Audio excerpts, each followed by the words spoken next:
আজকে হচ্ছে সোমবার, অম্বুবাচী। যারা যারা গ্রামের দিকে থাকো তারা তো সবাই জানো যে অম্বুবাচী এটা কী হয়। যারা শহরে থাকে তারা জানে না, কিন্তু গ্রামে যারা থাকে তারা জানে যে অম্বুবাচীতে কী হয়। পুজো হয়, মনসা পুজো, দুধ কলা আর কুল দিয়ে, আর যাদের ফল আছে ওই সব দিয়ে পুজো হয়। ওইটা গ্রামে গ্রামে সবার বাড়িতেই হয়। হ্যালো ফ্রেন্ডস, তোমরা সবাই কেমন আছো? আশা করি তোমরা ভালো আছো। আমি অনেক ভালো আছি। আমি শিল্পা, পূর্ব মেদিনীপুর জেলার 7 মাইলে থাকি। আজকে তো সোমবার, নিরামিষ, যেহেতু পুজো হচ্ছে আমাদের বাড়িতে নিরামিষ খাওয়া দাওয়া হয়। আর আমি চান টান করে রেডি হয়ে গেছি। তারপরে মা পুজো করছিল, প্রসাদ দিল, প্রসাদ খেয়ে সোনা পাখিও খাইয়ে তারপরে আমি রান্নার কাজে বসলাম। রান্না কি করব ভাবতে ভাবতে রান্নাটা বসিয়ে নিলাম।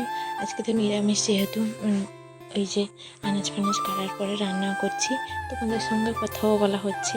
আর যারা যারা কাদের কাদের বাড়িতে অম্বুবাচী পুজো হয় বলবে।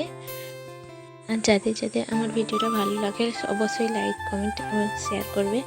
আর চলো দেখাই, আমার তোমাদের সঙ্গে কথা বলতে বলতে রান্না কমপ্লিট। এইদিকে আছে ভাতটা রান্না হয়ে গেছে। এই যে টক রান্না করেছি বাবা খাবে বলে, আলু কষা, ডাল, ওইদিকে উচ্ছে আলু ভাজা, বেগুন ভাজা, ওইগুলোই রান্না করেছি।